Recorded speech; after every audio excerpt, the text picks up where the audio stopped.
हम लोग mains previous year question देख रहे थे और ये हम लोग का चल रहा था थर्मल प्रॉपर्टी ऑफ मैटर। अभी तक हम लोग क्वेश्चन नंबर टोटल 40 तक डिस्कस कर चुके हैं। ठीक है, टॉपिक 2 चल रहा था, टॉपिक 1 से लेकर के 14 तक था जो हमने बहुत पहले कंप्लीट कर लिया था। उसके बाद टॉपिक 2 हम लोग का 15 से लेकर कहाँ तक है, 57 तक है और उसमें यूज होने वाला सारा फार्मूला सामने है। तो इसमें हम लोग सारा फार्मूला लगभग देख चुका है हम लोगों ने। ठीक है, प्रीवियस क्लास में हमने इसका ए फार्मूला यूज कर चुके हैं। मतलब कि अभी तक टॉपिक 2 का जो क्वेश्चन नंबर 15 है, 15 से लेकर के 40 तक में हमने ये सारा फार्मूला यूज कर लिया है और हर एक फार्मूला को हमने एक्सप्लेन भी कर दिया था। और अभी जब हम लोग करने जा रहे हैं क्वेश्चन नंबर 41 से लेकर के 45, तो इसमें एक और न्यू फार्मूला इंक्रीज कर जाएगा। मतलब कि मैक्सिमम में तो ये दोनों ही यूज होगा, ये दोनों और ये, जैसा कि शुरू से चलता आ रहा है। मैक्सिमम क्वेश्चन में तो यही यूज होता है, लेकिन अभी जो हम लोग सॉल्व करने जा रहे हैं उसमें एक फार्मूला बढ़ेगा। और कौन सा फार्मूला है, स्टीफन बोल्ट्जमैन लॉ का, जहां पर हम लोग पी का वैल्यू निकालेंगे। ठीक है, तो ऐसा सिर्फ एक क्वेश्चन है इस टॉपिक में। मतलब ऐसा होता आ रहा है, हम लोग देख रहे हैं कि हर 5 क्वेश्चन में एक ठो नया फार्मूला बढ़ता है, बाकी मैक्सिमम क्वेश्चन में ये दोनों ही यूज होता है। तो यहाँ पर भी सेम कंडीशन है, मतलब कि आने वाला इस टॉपिक में एक नया फार्मूला हम लोग का इंक्रीज करने जा रहे हैं और बाकी सब जैसे था वैसे ही रहेगा। स्टार्ट करते हैं, आते हैं क्वेश्चन नंबर 41 में। ये है हम लोग का क्वेश्चन नंबर 41 में क्या दे रखा है, a large cylindrical rod of length L. एक सिलेंड्रिकल रड है और उसका लेंथ एल दे रखा है। तो हम लोग एक एल लेंथ का रड ड्रॉ कर लेते हैं और बोल रहा है कि ये जो रड है, ये हमारा रड हो गया। इसका लेंथ कितना दे रखा है, एल दे रखा है। Is made by joining 2 identical rod. बोल रहा है कि ये 2 रड से मिल करके बना हुआ है। ठीक है, एक रड यहाँ से यहाँ तक होगा, दूसरा रड इस तरफ से। एक कॉपर है और दूसरा स्टील है। इधर वाला पार्ट कॉपर का हो गया, इधर वाला स्टील का हो गया। ठीक है, दोनों हाफ हाफ, मतलब L/2 करके है। The rod are completely insulated from the surrounding. बाहरी सराउंडिंग से इसको कोई मतलब है नहीं। If the free end of copper rod is maintain 100 degree, मतलब यहाँ का टेम्परेचर 100 डिग्री है। इस टाइप का क्वेश्चन ऑलरेडी PYQ में पूछ चुका है और हम लोग ऐसा क्वेश्चन ऑलरेडी सॉल्व कर चुके हैं पीछे के ही वीडियो में। आई थिंक वो क्वेश्चन शायद 35 से 40 के आसपास ही था और यहाँ का टेम्परेचर जो है 0 है, उसमें 3 रड था। ठीक है, और यहाँ का टेम्परेचर 100 डिग्री दिया हुआ था और इधर इन दोनों का शायद 0 ऐसा करके कुछ दिया हुआ था और बीच का टेम्परेचर हम लोग निकाले थे उस क्वेश्चन में। यहाँ भी सेम कहानी है, बीच का ही टेम्परेचर शायद पूछ रहा है। ठीक है, एक तरफ 100 डिग्री, दूसरा तरफ 0 डिग्री कर दी। Then the temperature of junction, हाँ बीच का पूछ रहा है कि यहाँ का टेम्परेचर क्या होगा। तो हम लोग जानते हैं कि जब सीरीज कम्बिनेशन हो तो यहाँ पर हीट फ्लो का जो रेट होता है वो क्या होता है, दोनों ही रड में सेम होता है। मतलब इसमें और इसमें दोनों में H का वैल्यू या फिर Q/T का वैल्यू क्या होगा, सेम होगा। तो दोनों के लिए फार्मूला हम लोग यूज कर लेंगे। इसके लिए KA इंटू डेल्टी। डेल्टी के लिए हम लोग क्या यूज करेंगे, T माइनस A ज़्यादा है तो 100 minus T divided by L। L के जगह पर L/2 हम लोग को यूज करना है, इज इक्वल टू, इसके लिए फिर से K area cross sectional area A और डेल्टी की जगह पर कितना यूज करेंगे, T माइनस 0, क्योंकि इधर का टेम्परेचर 0 हो जाएगा, डिवाइडेड बाई L/2। आगे दे रखा है कि thermal conductivity of copper is 9 times that of the steel. Copper का 9 गुना ज्यादा है। इसका अगर हम लोग K एज्यूम करें तो इसका कितना, 9K एज्यूम करना होगा। कॉपर का थर्मल कंडक्टिविटी 9 गुना ज्यादा है, मतलब इसमें हीट ज्यादा फास्ट फ्लो करेगा। तो यहाँ से देख रहे हैं कि एरिया क्रॉस सेक्शनल एरिया तो दोनों का सेम ही है, K कैंसिल हो जाएगा, L/2 कैंसिल हो जाएगा। तो कुल मिलाकर के हम लोग का बचता है 900 minus 9T is equal to, इधर हम लोग का सिर्फ T बच रहा है, मतलब कि 900 इज इक्वल टू 10T, मतलब कि T का वैल्यू कितना हो गया, 90 डिग्री सेंटीग्रेड। तो सही आंसर कौन सा हो जाएगा, 41 का सही आंसर ये हो जाएगा। मतलब बिल्कुल आसान क्वेश्चन था, कोई भी मतलब नया चीज, कुछ भी नया एक्सपेरिमेंट कुछ भी नहीं किया है।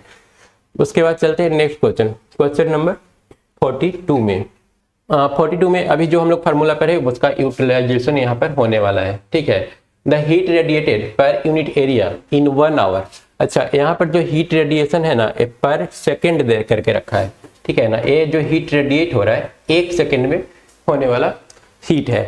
अगर इसमें पूछ दे कि 1 घंटा में कितना होगा, तो फिर हम लोग को इसमें 3600 से मल्टीप्लाई करना पड़ेगा। जैसे यहाँ पर 1 घंटा में पूछा है, by A furnace which temperature is 300 kelvin, 3000 नहीं 300 केल्विन, होगा, और सिग्मा का वैल्यू इतना दे रखा है। तो सिंपल हम लोग ई निकाल लेंगे, टोटल निकालेंगे तो कितना 5.7 इंटू 10⁻⁻8 और t⁴ लेना है, मतलब कि 300, 3 इंटू 10⁻² कर देते हैं, इसका पावर 4 लेना है और इसमें 3600 से हम लोग मल्टीप्लाई कर देंगे।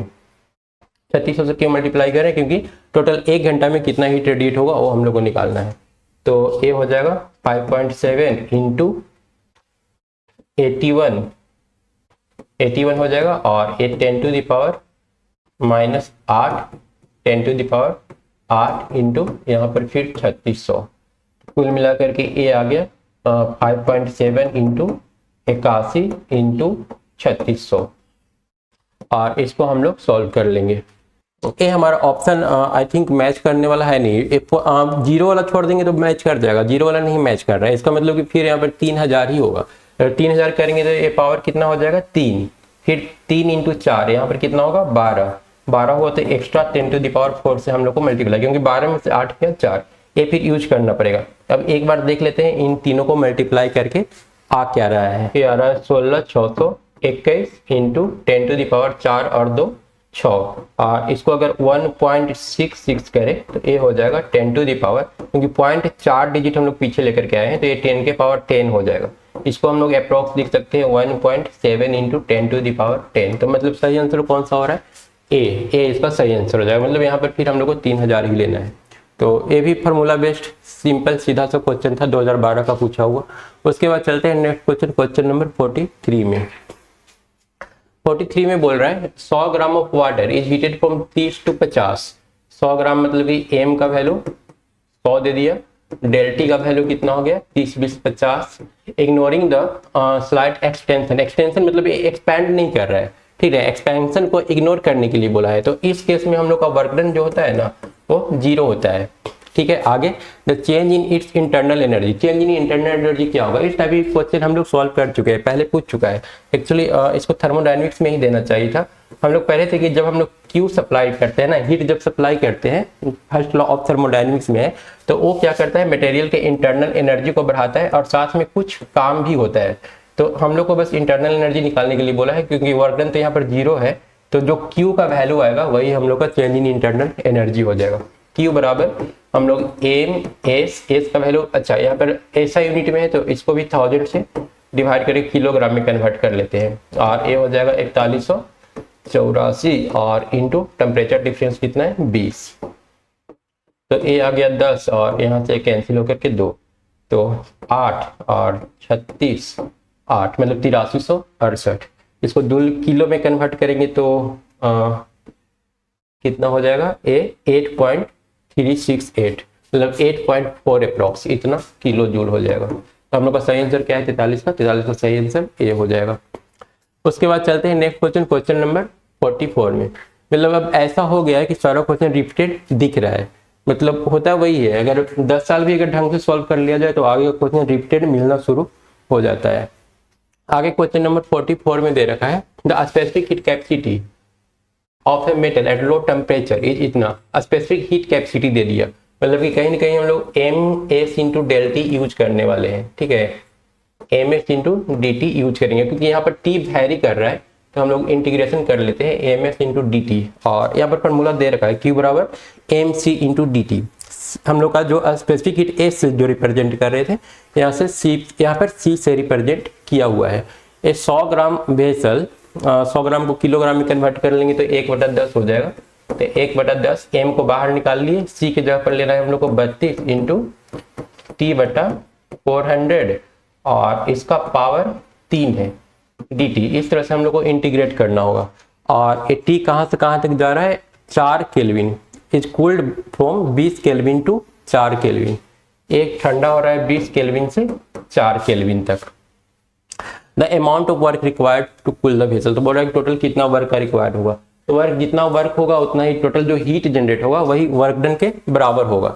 तो यहाँ पर हीट ही हम लोग निकाल रहे हैं एक तरह से। Q बराबर हो गया हम लोग का M S into D T. इसको अब हम लोग सॉल्व कर लेंगे, हम लोग को फाइनल आंसर दे देगा। तो ये हो जाएगा 1/10 इंटू 32/4 64, 4 का पावर क्यू करेंगे 64, और 10 के पावर 2 का, ये 10 का पावर कितना है 2, और उसका पावर फिर से 3, तो ये 6 हो जाएगा। Integration of T Q D T बच गया, कहाँ से कहाँ तक, 20 से लेकर के 4 तक।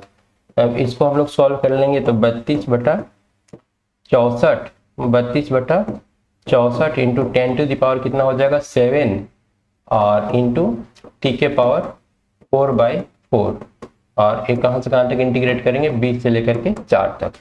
अब इसको हम लोग को सॉल्व कर लेना है, तो ये आ जाएगा 1/2 इंटू 10 टू द पावर 7, और इंटू इस 4 को भी बाहर निकाल लेते हैं 1/4, और अंदर में हम लोग का रह जाएगा 4 के पावर 4 माइनस 20 के पावर 4। ये कुल मिला के अगर इसको हम लोग सोल्व कर ले तो ये अप्रॉक्स आ जाएगा 0.002 किलो जूल। मतलब इसका सही आंसर कौन सा है, इसका सही आंसर डी हो जाएगा, 44 का सही answer D.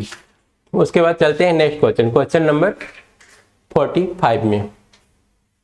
A long metallic bar is carrying heat from one of its end to the other, मतलब एक इस तरह का रड है और इसमें से हीट फ्लो कर रहा है। यहाँ पर एक θ1 होगा और दूसरा एंड जो है ना धीरे धीरे करके हीट आगे बढ़ेगा, इसको हम लोग θ2 एज्यूम कर लेते हैं, या फिर इसी को वेरिएबल हम लोग मानेंगे, यही हमारा थीटा है, टेम्परेचर T2 है, ठीक है ना। जैसे जैसे आगे बढ़ेंगे पॉइंट का जो टेम्परेचर है वो चेंज होता रहेगा, मतलब T1 हम लोग फिक्स रखेंगे, θ1 फिक्स रहेंगे, θ2 वेरी करेगा, तो इसको θ2 में लिख करके थीटा ही लिख लेते हैं, ठीक है। और उसके बाद आगे the variation of the temperature theta, बोल रहा है कि थीटा और एक्स के बीच में क्या रिलेशन होगा। तो हम लोग जानते हैं dq/dt होता है k into del T by L, ठीक है।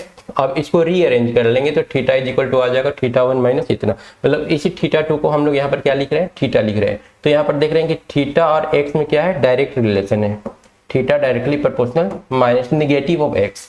पॉजिटिव एक्स रहता तो सीधा स्ट्रेट लाइन इस तरह से जाता है, निगेटिव एक्स है तो इसका उल्टा हो जाएगा, इस तरह से ये हम लोग का वेरी करेगा। तो इसका सही आंसर कौन सा हो जाएगा, 45 का, 45 का ए सही आंसर है। तो ये था हम लोग का अभी का डिस्कशन क्वेश्चन नंबर 45 तक। उसके बाद नेक्स्ट वीडियो में हम लोग देखेंगे 46 से लेकर के 50 तक।